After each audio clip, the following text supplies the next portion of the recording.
एक अच्छा मुशायरा सुनने को मिला। क्या बात है।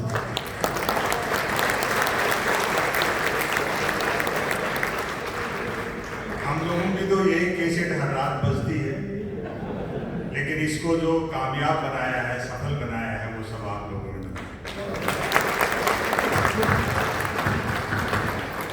मेरे सम्मान में काफी कुछ कहा गया, मैं किसी गलतफहमी में नहीं हूँ। अब इस महफिल में वही लोग बैठे हैं जो या तो वसीम बरेलवी साहब को सुनना चाहते हैं या फिर जो दूसरों के साधन पर आए हैं। क्या बात है।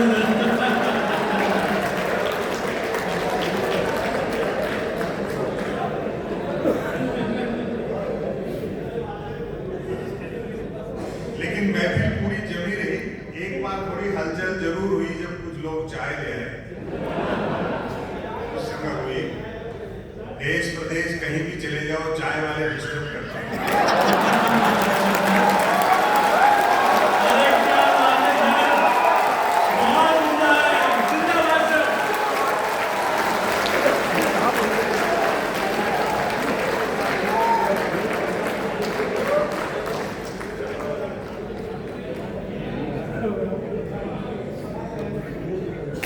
एक खास बात मैंने ये देखी, आदमी का स्वभाव देखो किस तरह का, वो एक स्वार्थी होता है, सेल्फिश होता है।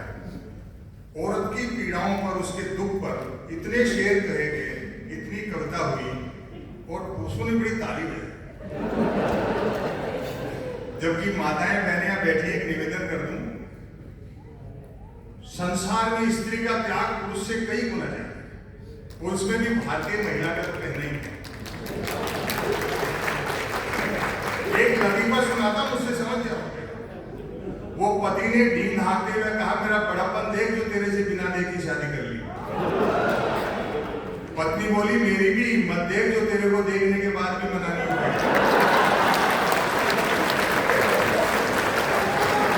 क्या बात है। तो इनका सम्मान करना सीखो।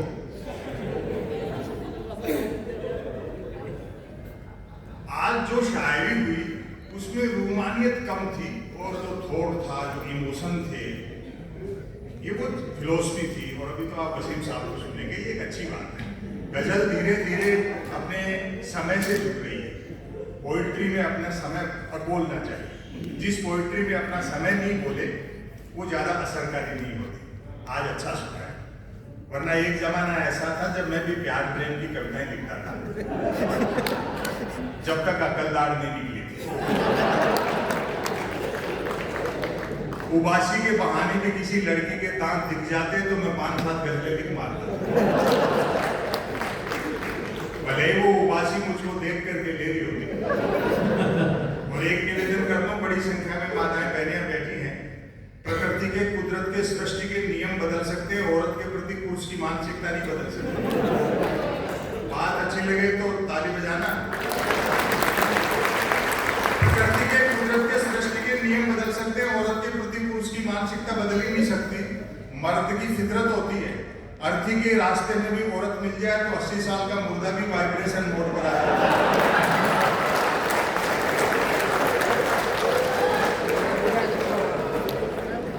लेकिन इतना भी तय है कि शादी होते प्यार का बुखार उतर जाता है।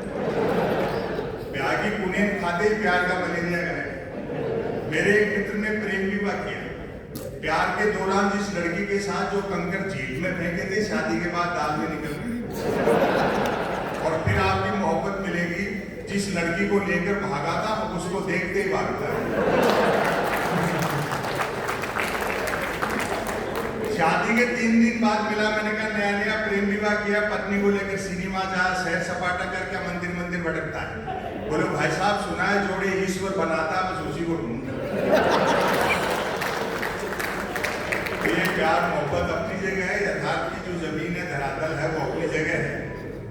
मैं नस्र पढ़ता हूँ, एक लघु कथा आपको सुनाता हूँ नेताओं की बात की, फिर एक छोटी रचना सुनाऊंगा, फिर वसीम साहब को सुनेंगे। समय काफी हो गया वैसे।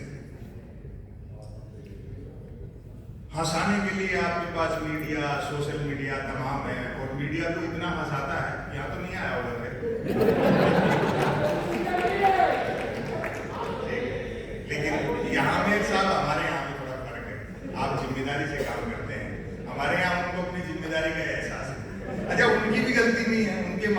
राज्यसभा की मेंबरी चाहिए, बेचारे क्या करेंगे।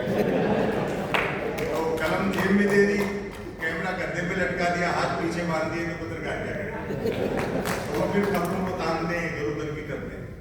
जिसके खिलाफ करप्शन की कोई रिपोर्ट होती है, देखा पत्रकार कल तो बिल्कुल छा जाएंगे और ये आदमी तो रिजाइन करेगा, पता लगता है दूसरे दिन उसका आधे पेज में लिख जाता। नहीं बिल्कुल खाली है सब लोकतंत्र का जो जिम्मेदारी है, लेकिन यह जो चीजें हैं, मैंने तो 2019 में टेलीविजन का कनेक्शन कटवा दिया था। मैं हिंदी पत्रकारिता की बात कर रहा हूँ। 2019 में टीवी का कनेक्शन कटा दिया और इतना डरे हुए रहते हैं कि बंद स्क्रीन भी ढक कर रखते हैं। प्राइम टाइम पे बहस आती है, 4 जन बहसी आते हैं, एक मुद्दे का समर्थक, दूसरा मुद्दे का विरोधी, तीसरा बुद्धिजीवी दोनों को हड़काने वाला और चौथा एंकर तीनों को भड़काने वाला।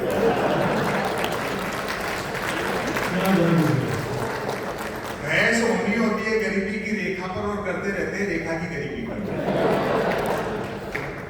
वहीं से एक मैंने लघु कथा निकाली, सुनिए साहब। Breaking news. अनाम राज्य में डिजिटल क्रांति भले ही होने को थी, पर न्यूज क्रांति हो चुकी थी। न्यूज चैनल खबरें तलाशते नहीं करते थे और देते नहीं फैलाते थे। ब्रेकिंग न्यूज की तो मारामारी रहती थी। एक दिन यूं ही एक नेता आज भी नहाया। तीसरे न्यूज चैनल ने अटकलें लगाई, नेता क्यों नहाया। चौथे न्यूज चैनल ने नई जानकारी दी, नेता पहली बार नहाया। पांचवें न्यूज चैनल ने आत्मनिर्भरता की पुष्टि की, नेता खुद नहाया। और अब की बार आपकी मोहब्बत मिलेगी भरपूर। छठे न्यूज चैनल ने रहस्योद्घाटन किया, नेता पानी से नहाए।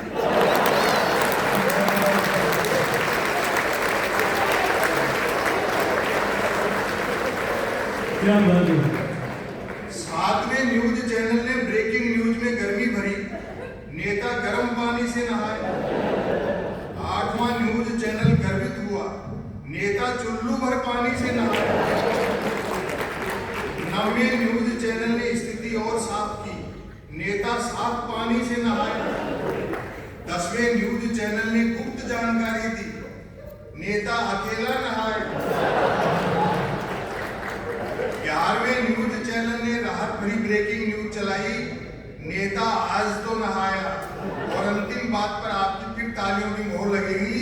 12वें न्यूज चैनल ने तो सब पर पानी फेर दिया, नेता गीले पानी से नहाया।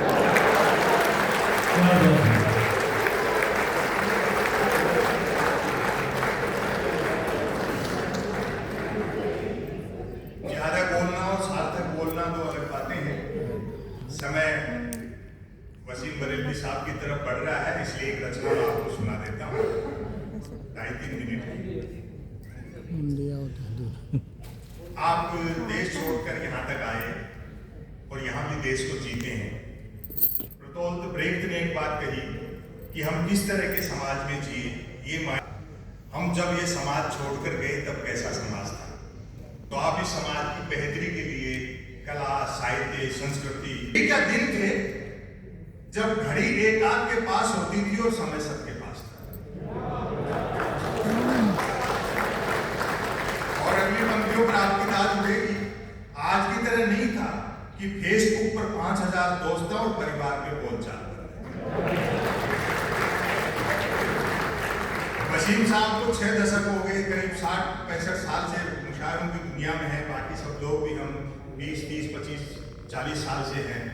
आप 2 पैसे देते हो, हमारे घर चलते हैं, हम सुविधापूर्ण जीवन जीते हैं, बच्चे अच्छी स्कूलों में, कॉलेजों में पढ़ते हैं। उसके बावजूद कवि सम्मेलन, मुशायरे हमारे लिए धंधा नहीं, एक मिशन है। हमारी कोशिश रहती है मोबाइल, इंटरनेट, टेलीविजन, इन सब में रुचि की शब्दों से मोहब्बत करें, किताबों की तरफ लौटे, बुजुर्गों का सानिध्य हासिल करें। एक निवेदन कर दूं, दुनिया की कितनी भी एडवांस टेक्नोलॉजी हो, उजाला बनाया जा सकता है, धूप नहीं बनाया जा सकता।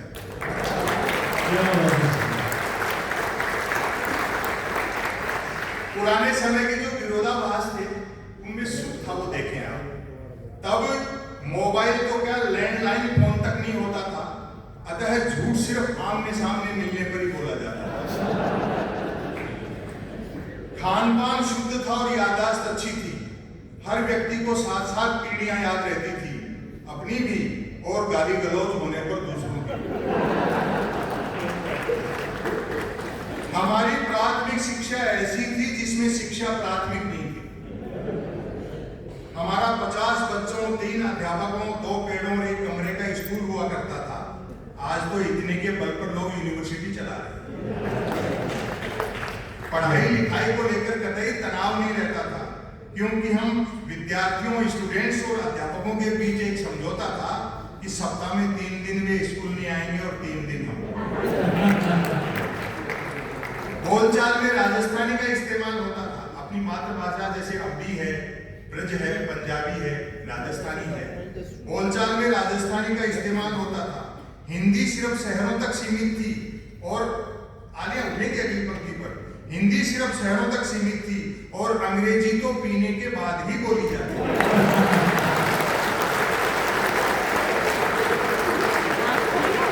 क्या बात है।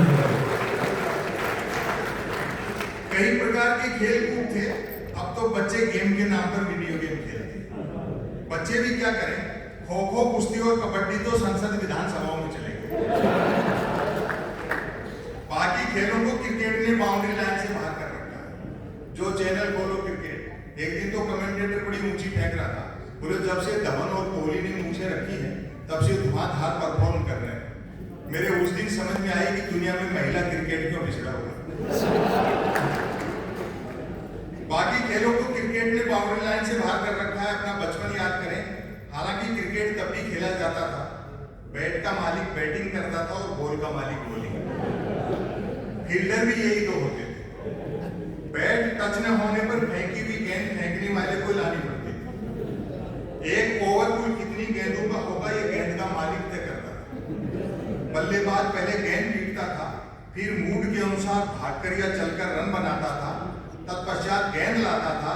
ऐसा भी होता रहता था कि बल्लेबाज की दिन भर गेंद लाने की इच्छा नहीं रहती थी और वह दिन भर रन ही बनाता रहता था। हम आवारा पूंजीवाद के दौर में जी रहे, जिसमें देखा वो टेक्नोलॉजी मिल गई। नतीजा क्या हुआ, भीतर डर बैठ गया। पुराना समय याद करो, 2 जोड़ी कपड़े होते थे, वो भी किसी बड़े के फिट करवा लिए। एक धो के सुखा दिया, दूसरा पहन के निकल लिए। प्रेस के तकिए के नीचे दबा के होती थी। आज वार्डरोब अलमारी कपड़ों से भरी है। आदमी आधे घंटे तक तय नहीं कर पाता कि किस पैंट के साथ कौन सा शर्ट मैच करे।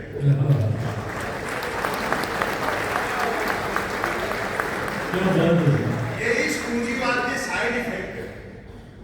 इसकी तरफ आपका ध्यान न जाए, इसलिए आपको उलझा रखा।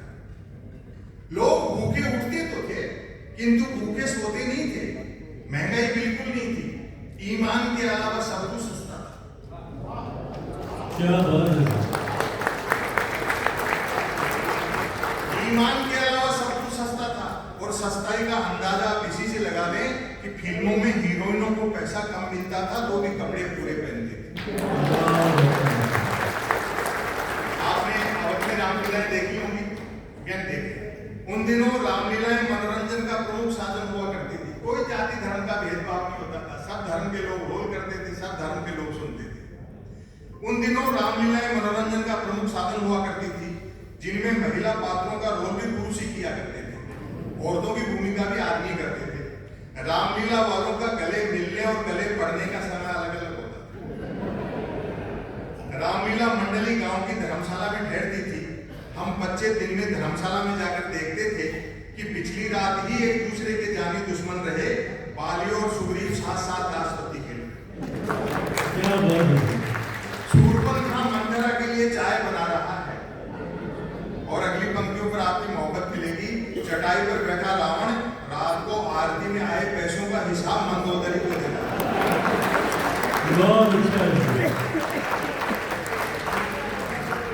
लोग पैदल चलते थे और पद यात्राएं करते थे, जो कि पद प्राप्त करने के लिए नहीं होती थी।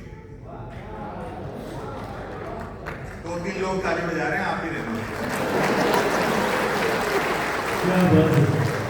ऐसे लगता है पूरी भीड़ का लोड 2-3 लोगों पे आ गया। कुछ एक के पास साइकिलें होती थी जो 4 रोटियों में 40 का एवरेज देती थी। कारें मोटरसाइकिलें तो छोड़ो, बसें तक गिनती की हुआ करती थी। जहाज और हवाई जहाज तो हम किताबों में देखते थे और कॉपियों में बनाते थे। याद आती हैं वे मीटर गेज की कोयले के इंजन वाली गाड़ियां। तय करना कठिन था कि ट्रेन और यात्रियों में कौन किसको ढोरा। उनकी स्पीड का तो ये हाल था कि घंटे आध घंटे का सफर होता था तो भी लोग 3 वक्त का खाना बांध कर चलते थे। ट्रेन में चढ़ने में जितना पसीना आता था उतरने में उससे ज्यादा आता था। यात्री काट की सीटों पर काट के उल्लू बने बैठे रहते थे। अब भारतीय आदमी का मनोविज्ञान देखना। यात्री काट की सीटों पर काट के उल्लू बने बैठे रहते थे। डिब्बे में डपली वालों का गाना बजाना चलता रहता था। खड़े यात्री भजन पसंद करते थे और जिन्हें सीट मिल जाती थी वे गजल।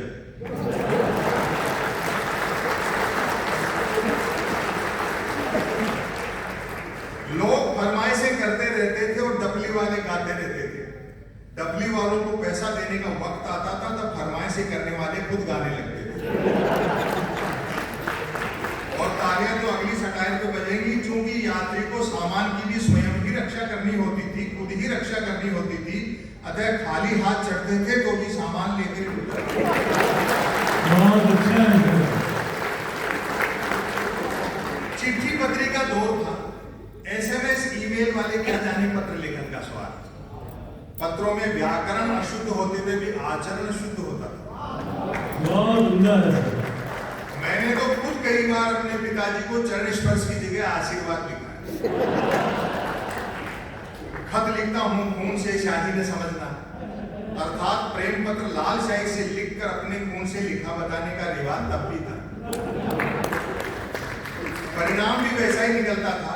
जिन्होंने वैसे प्रेम पत्र लिख लिख कर कबूतर उड़ाए थे आज बेचारे शादीशुदा हैं और तोते उड़े हुए।